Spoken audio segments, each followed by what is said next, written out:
नमस्कार दोस्तों, मैं हूं ममता तिवारी और आप सभी का स्वागत करती हूं मेरे चैनल ममताज वे में।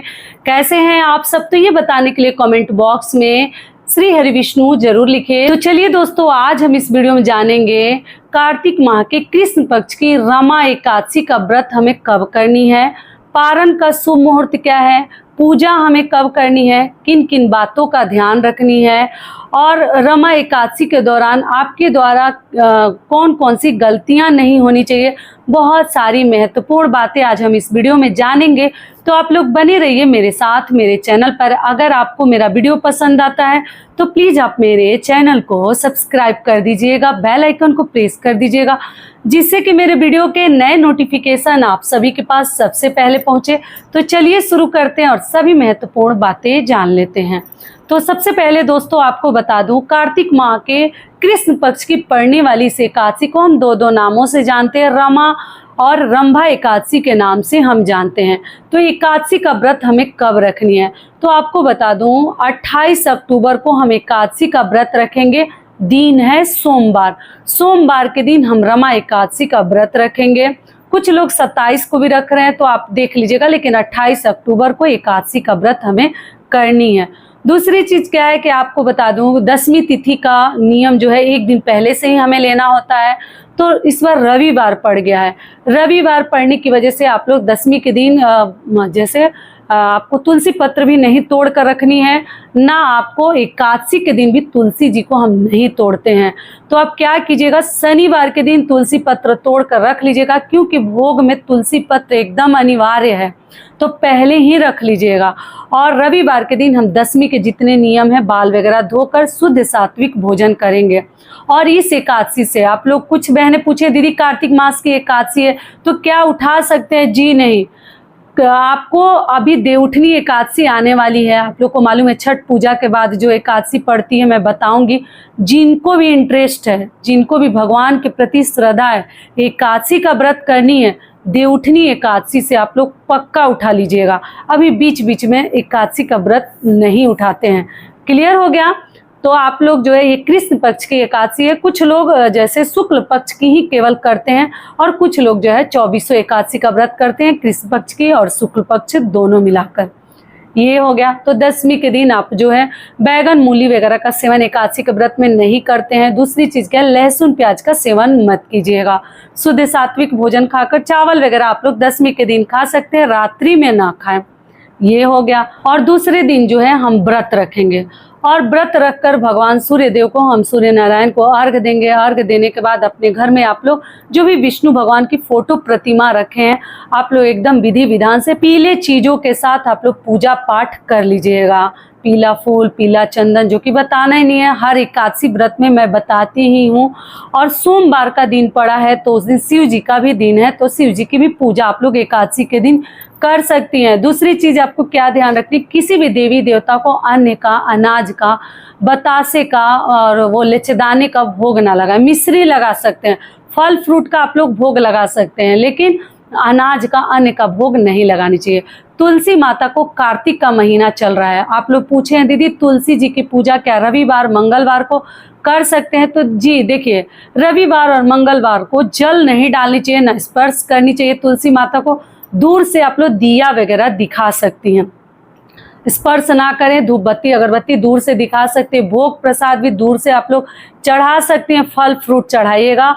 और एकादशी के दिन, सोमवार के दिन भी आप लोग ध्यान रखिएगा। इसमें देखिए वो भी बता दी, रविवार के लिए आप लोग पूछे थे कि कार्तिक महीने में कितना दीपक जलाएं तुलसी माता को, तो कितना तो नहीं जलाते, पूरे कार्तिक हम जलाते हैं। और सुबह भी अगर आप लोग चाहें तो जला सकते हैं। जो लोग कार्तिक स्नान कर रहे हैं वो सुबह भी जलाते हैं। और आप अगर मान लीजिए आपसे नहीं हो पाता है, वर्किंग है या जो भी, तो शाम को आप लोग पक्का जलाइएगा। शाम को भी एक दीपक प्रज्वलित जरूर कीजिए तुलसी माता को। और आप लोग जल वगैरह मत चढ़ाइएगा रविवार के दिन। मंगलवार के दिन मान लीजिए तुलसी जी मुरझा रही है, नहीं हो पा रहा है, तो उस दिन आप लोग डाल सकते हैं, लेकिन रविवार के दिन कभी ना डालें। ऐसे तो बचानी हमें दोनों दिन चाहिए, लेकिन अगर मान लीजिए कि नहीं हो पा रहा है तो आप लोग डाल सकती हैं। ये हो गया। दूसरी चीज क्या है कि सोमवार के दिन भी आपको तुलसी जी में जल भी नहीं डालनी है, क्योंकि व्रत है 28 अक्टूबर को, आप लोग को मालूम है। तो उस दिन तुलसी जी को हम जल नहीं चढ़ाते, क्योंकि वो निर्जला व्रत रखती हैं विष्णु भगवान के लिए। बहुत सारी बहनें भूल जाती हैं, तो इस बात का ध्यान रखिएगा कि मत चढ़ाइएगा। दूर से अगरबत्ती धूप बत्ती आप लोग दिखा सकते हैं। और एकादशी व्रत में हमें कभी किसी भी प्रकार का पाप और दोष अपने ऊपर लेने वाले कार्य नहीं करने चाहिए। पूरे दिन हो सके तो आप लोग जग कर भी रह सकते हैं। अगर नहीं सहन हो रहा है, नींद आ रही है, तो आप लोग अपने पल्लू में, अपने वस्त्र में तुलसी पत्र बांध कर रख कर आप लोग सो सकती हैं। ये क्लियर हो गया।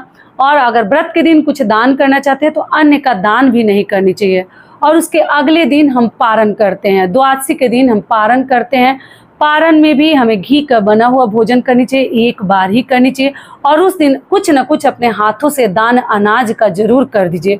किसी भी जरूरतमंद को भी दे सकते हैं आप, किसी ब्राह्मण को भी दे सकते हैं। इतना बड़ा व्रत रखे हैं तो थोड़ा बहुत तो दान हमें जरूर करनी चाहिए। ये हो गया।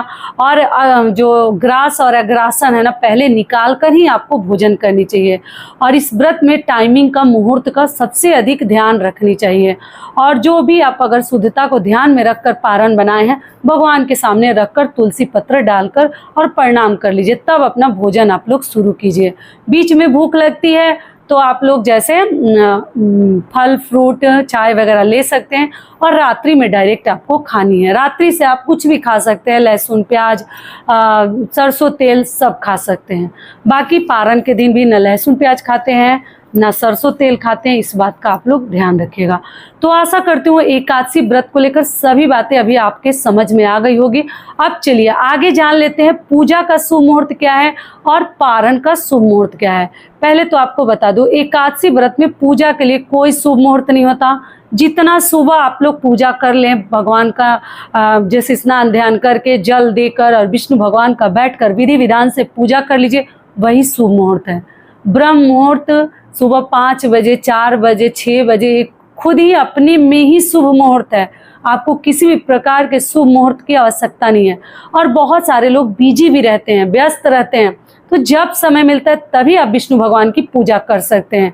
किसी भी शुभ मुहूर्त को लेकर ज़्यादा मन में चिंता ना पालें। ठीक है कि अरे हमारा शुभ मुहूर्त बीत रहा है, ये काम वो काम, ऐसा नहीं। हर माह हमें करना है, 2-2 बार करनी है, तो इतना टेंशन नहीं लेनी है। केवल पारण आपको शुभ मुहूर्त में करनी है, इस बात का ध्यान रखिएगा। ये क्लियर हो गया। अब चलिए पारण का शुभ मुहूर्त मैं आपको बता देती हूँ। तो सबसे पहले तो आपको बता दूं, 28 अक्टूबर दिन सोमवार को हमें एकादशी का, रमा एकादशी का व्रत करनी है। पारण हमें 29 अक्टूबर को करनी है। पारण का शुभ मुहूर्त है सुबह 6:31 से लेकर 8:45 तक आप लोग पारण कर सकते हैं। ठीक है, तो आशा करती हूँ कि ये वीडियो आप लोगों के लिए बहुत अधिक लाभकारी होगा। फिर मिलती हूँ एक नए वीडियो में, तब तक के लिए नमस्कार। स्वस्थ रहिए, सुरक्षित रहिए और जहाँ कहीं भी रहिए खूब खुश रहिए। धन्यवाद।